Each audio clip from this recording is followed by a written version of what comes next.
Valérie Lecourt, responsable de la cellule plantation de Bruxelles Mobilité. Je vais essayer de vous expliquer aujourd'hui comment se fait le choix des essences plantées en voirie régionale entre contraintes techniques, procédures et sensibilité. Donc, je vous présenterai tout d'abord la position de la cellule plantation au sein du ministère, puis brièvement nos activités. Je vous parlerai de la logique verte qu'on essaie d'appliquer en voirie régionale et un bref état des lieux de la diversité des arbres régionaux. Nous passerons alors au vif du sujet, le choix de l'essence d'arbres à planter, quand est-ce qu'il s'opère, qui l'opère, comment ça se passe, quelles sont les contraintes et quelle est la procédure. Nous passerons alors à deux cas concrets qui devraient vous intéresser, l'avenue de Churchill, l'avenue de Tervuren, et puis une petite conclusion. Donc, la région bruxelloise est constituée de 6 administrations, dont l'ancienne AED qui est donnée Bruxelles Mobilité. Bruxelles Mobilité est constituée de 9 directions, dont la direction gestion et entretien des voiries, dont 2 autres directions aussi qui s'occupent d'arbres en plantant et en abattant, c'est la DITP, la direction de l'infrastructure des transports publics, et la DPT, direction projets et travaux. La direction gestion et entretien est constituée de 7 cellules, dont la cellule plantation, monuments et fontaines, qui est constituée de 11 personnes. Alors, pour savoir bien de quoi on parle, Bruxelles Mobilité est chargée de l'entretien des voiries régionales qui apparaissent ici en rouge sur la carte. Donc, ce sont en gros les grands axes qui traversent tout Bruxelles et les 19 communes. Sont repris en voirie régionale 350 km. Les voiries sont bordées d'environ 60 monuments et fontaines, d'à peu près 27 000 arbres, 818 000 m² de gazon, 33 000 m de haies, 58 000 m² de massifs arbustifs et un peu plus de 1200 bancs. Donc on a de quoi faire. Nos activités se déclinent en 3 grands volets, donc gestion et entretien de toutes les plantations, donc les arbres, le gazon, les haies, les pieds d'arbres, les parterres fleuris, les fleurs en tout genre. Nous entretenons les bancs, nous réparons les dégâts d'accidents en plantation, nous entretenons aussi les infrastructures des monuments et fontaines. Au niveau des investissements, on aménage des petits squares, on remplace les alignements d'arbres ou des portions d'alignement d'arbres, on pose éventuellement des nouvelles fontaines, de nouveaux monuments. Et enfin, un volet études, marché de services, un premier marché qui nous permet de diagnostiquer les arbres, c'est un diagnostic sécuritaire. C'est notre première mission, c'est de sécuriser les voiries pour éviter toute chute d'arbres ou de branches dangereuses. On a un marché de télédétection qui nous permet de prendre des photos aériennes dans l'infrarouge de nos arbres. Un marché de quantity survey pour mesurer les surfaces que nous entretenons, pour mieux contrôler les dépenses. On a une étude en cours depuis un bon nombre d'années sur l'étude du devenir de la trêve de Lorrain, l'étude qui est en cours avec Jean Blou et l'ULB. Et enfin, nous sommes en train d'établir un plan de gestion des arbres avec Aliwen. Voilà quelques photos pour illustrer nos activités. La taille des haies, la tonte, le ramassage des feuilles. Ici quelques exemples de dégâts d'accidents. Au niveau du ring, du réseau autoroutier aussi, donc tout ce qui est portion du ring ouest 411, 40 et A12 qui sont en territoire régional sont gérés par nous, du moins au niveau des plantations, du nettoyage des avaloirs et du curage des bassins d'orage. Donc là aussi on abat et on plante des arbres. Alors quelle politique on essaie de mener? Ça fait un bon nombre d'années déjà qu'a été établie, listée la logique verte, qui a pour but d'assurer un cadre de vie agréable et durable aux générations actuelles et futures. Cette logique est constituée de 7 points. Il s'agit de respecter la physiologie de l'arbre, de planter le bon arbre au bon endroit, de protéger les arbres lors de travaux, c'est un vaste programme, de soigner les arbres, favoriser la biodiversité, développer la trame verte et suivre et développer la recherche en arboriculture urbaine. On se rend compte que plusieurs principes de cette logique ont un effet sur le choix des essences à planter. Au niveau de l'état des lieux, la région bruxelloise est propriétaire de 27 000 arbres répartis en 60 genres et 140 espèces, ce qui peut paraître pas mal. En fait, seulement 10 genres représentent 86% des arbres. Et en fait, seulement 4 genres reprennent 66% des arbres, les platanes, les tilleuls, les aesculus et les érables. Donc, on comprend bien pourquoi on veut augmenter la biodiversité, ne fût-ce que dans le désir de lutter contre des pestes éventuelles qui pourraient s'attaquer aux arbres. Alors, le choix de l'essence d'arbre, quand est-ce qu'il se produit? Donc, la cellule plantation a 3 activités principales relatives aux arbres. On peut se retrouver à devoir abattre des arbres isolés, soit s'ils sont morts ou s'ils sont dangereux. Se pose alors la question de savoir si on le replante ou pas. Conformément à la logique verte, planter le bon arbre au bon endroit, on ne peut pas planter un jeune arbre entre 2 grands, vu que ça conditionnerait évidemment son avenir. Mais on est soumis à toute une série de pressions, riveraines, urbanistiques et politiques, qui préfèrent planter au moins autant d'arbres qu'on en abat. Donc on essaie de garder l'église au milieu du village. Dans le cas d'une replantation, soit on replante la même essence, dans le cas d'un alignement monospécifique, ou alors on doit se décider à réorienter l'alignement et changer d'espèce.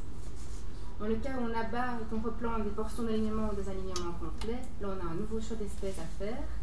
Et dans le cas évidemment de nouvelles plantations d'arbres, c'est le cas également. Alors qui plante des arbres en voirie régionale? Donc la cellule plantation, donc nous. Deux autres directions, comme je l'ai dit, la direction infrastructure des transports publics et la direction projet et travaux. Et le fédéral aussi avec les accords Bellis, qui procèdent tous les trois en abattage et plantation d'arbres de façon différente. J'ai oublié la STIB, qui plante et abat aussi, et qui travaille avec la DITP, qui sont aussi très forts pour couper des racines. Alors, comment ça se passe au niveau du choix de l'essence d'arbre? On va répondre à toute une série de contraintes. Tout d'abord, les contraintes techniques. Donc, en fait, ces contraintes techniques consistent simplement à respecter le principe du bon arbre au bon endroit. C'est ce principe qui conditionne le futur de l'arbre, au futur qu'on espère heureux. Donc, pour ça, on doit tenir compte du volume de sol disponible, qui dépend de la largeur de la berge, des dimensions de la fosse de plantation, du volume explorable pour les racines, la présence de câbles dans le sol, le volume aérien qui dépend de la présence de trames, de caténaires, la distance par rapport aux façades, la distance par rapport au toit, présence de luminaires, de panneaux de signalisation.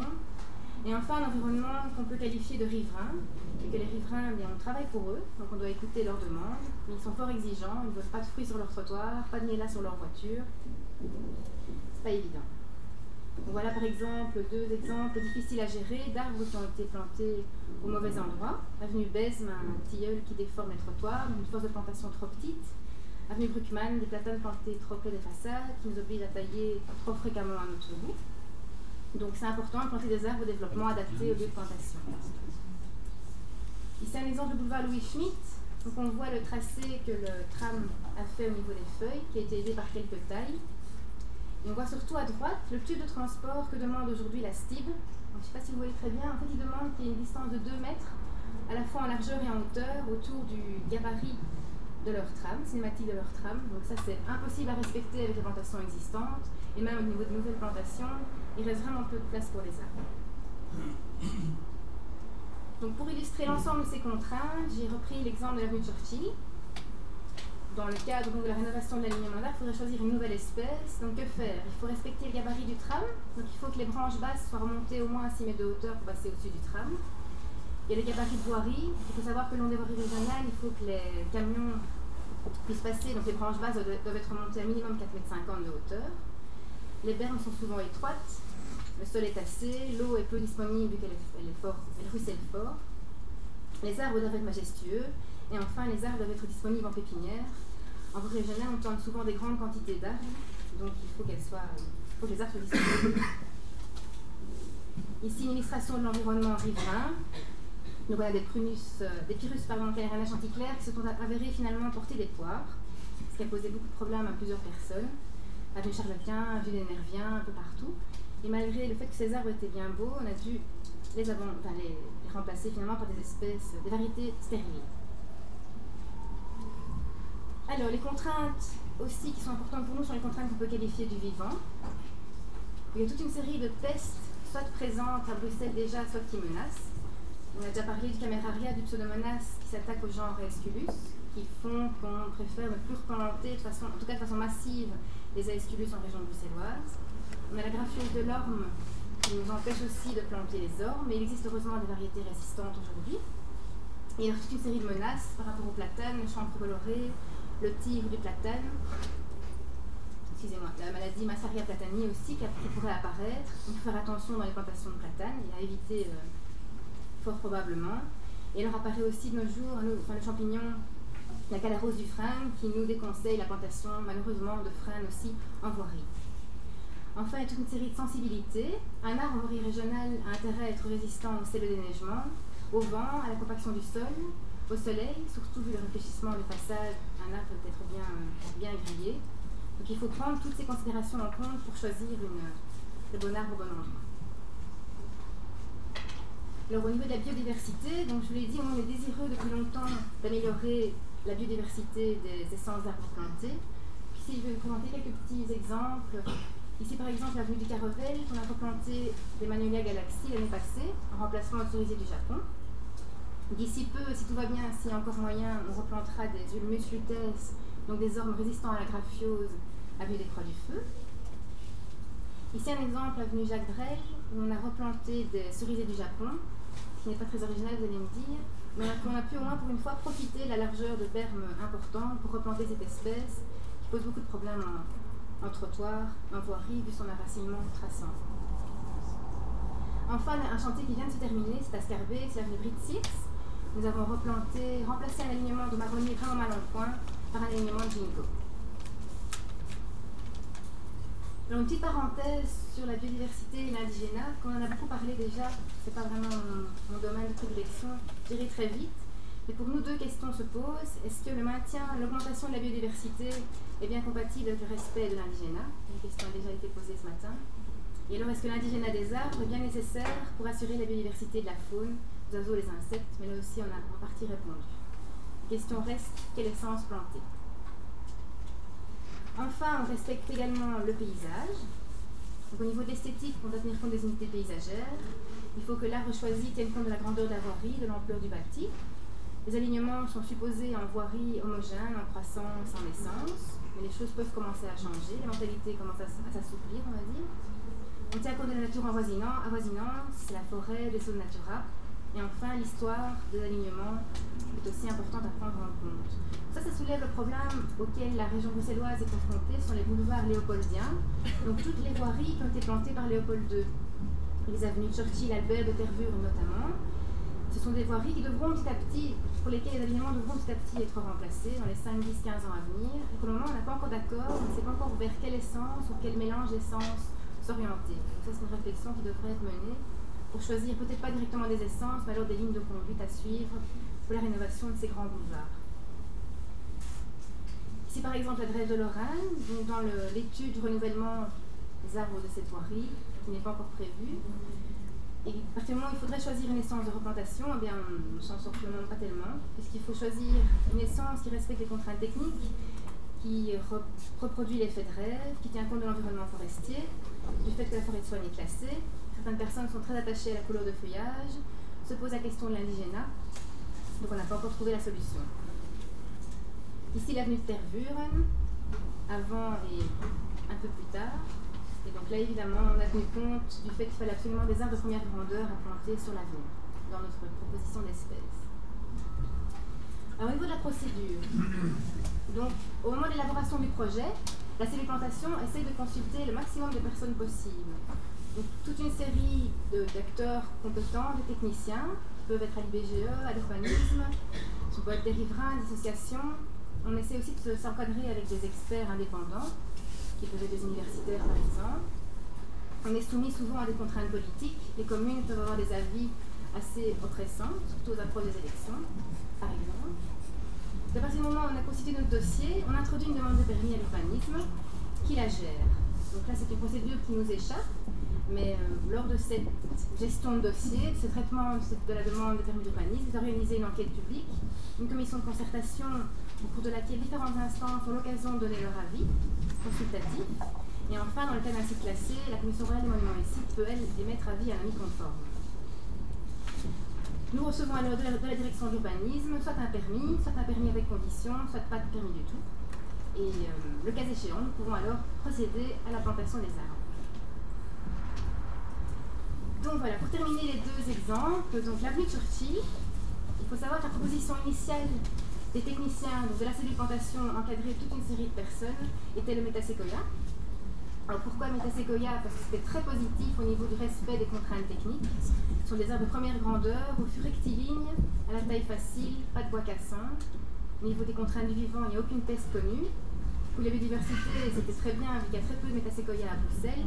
Par contre, pour l'indigénat, là évidemment, c'est pas trop ça. Et alors au niveau esthétique, ben nous on trouvait ça très beau, mais non, certaines personnes n'aiment pas. Certaines personnes râlaient de voir planter des sapins à rue de Churchill.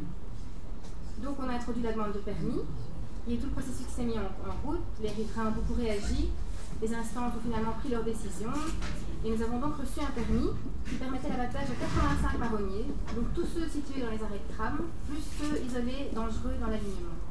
avec obligation de replanter un platane à la place de chaque marronnier abattu. Donc les travaux ont été réalisés, vous avez le résultat à gauche, une photo en hiver, donc c'est vraiment pas heureux. Mais on devine, en fait, les alignements, enfin, les arrêts de tram sont aujourd'hui plantés de platanes. Entre les arrêts, on se retrouve avec des grands marronniers. Nous n'avons pas procédé à la plantation de petits marronniers, de petits platanes entre les marronniers, mais c'est complètement contraire à une bonne gestion d'alignement d'arbres. C'est ce qu'on peut voir à droite. On a une vieille photo de l'avenue de Tervure qui reprend un jeune platane qui avait été planté justement entre vieux marronniers, et ça ne donne rien du tout. Donc voilà, on se retrouve avec une avenue Churchill un petit peu bizarre pour le moment. On peut voir que les contraintes, les arguments techniques et scientifiques n'ont pas suffi à assurer les choix pour un alignement futur digne de ce nom. En ce qui concerne l'avenue de Tervure, du moins le tronçon compris entre le Cinquantenaire et le Square Léopold II, la proposition initiale des techniciens était le Corylus Columna, l'Université de Byzance, qui a été assez vite rejetée, vu que plusieurs personnes rapportaient le risque qu'il n'atteigne pas son développement maximum en ville. C'est un arbre qui peut normalement atteindre une hauteur de 20 mètres. C'est vrai qu'on n'a pas de certitude sur le fait qu'il puisse atteindre cette hauteur-là en ville. Mais bon voilà, dommage pour le Corylus Columna. Nous avons donc dû refaire de nouvelles propositions, et 4 essences sont ressorties, le Tilia tomentosa, le platane, le liquide en barre et le chêne rouge amérique. C'était des essences qui répondaient aux contraintes techniques. Première grandeur, flux rectiligne, taille supportée, pas de miela, qui était un plus pour le tomentosa par rapport au Tilia cordata. Et contraintes du vivant, pas de peste connue non plus. Donc là, avant même l'introduction de la demande de permis d'urbanisme, il faut savoir que 2 séances d'information ont été organisées à la commune. On a vraiment été à l'écoute des riverains et de tous les spécialistes qui pouvaient se présenter. Il y a eu une certaine pression communale à l'époque, savoir qu'Etterbeek était plutôt pour les tilleuls évolués pour les platanes. Et donc voilà, le permis qu'on a finalement reçu permettait l'abattage de tous les marronniers et la replantation de Tilia tomentosa. Je cite le permis, qui présente le meilleur compromis entre les aspects paysagers, historiques, sécuritaires et de gestion. Et donc voilà, on déplaise à beaucoup, surtout manifestement au Bourdon, les Tilia tomentosa sur l'avenue de Tervure aujourd'hui. En conclusion, la biodiversité ne passe évidemment pas que par les arbres, donc on essaye d'encourager de plus en plus de mettre en place ou de laisser venir des prés fleuris, on plante des composés, on est tout à fait désireux de planter les pieds d'arbres. Et voilà, je trouve qu'il est difficile d'être un arbre en ville et qu'humilité il faut pour le planter. Je vous remercie.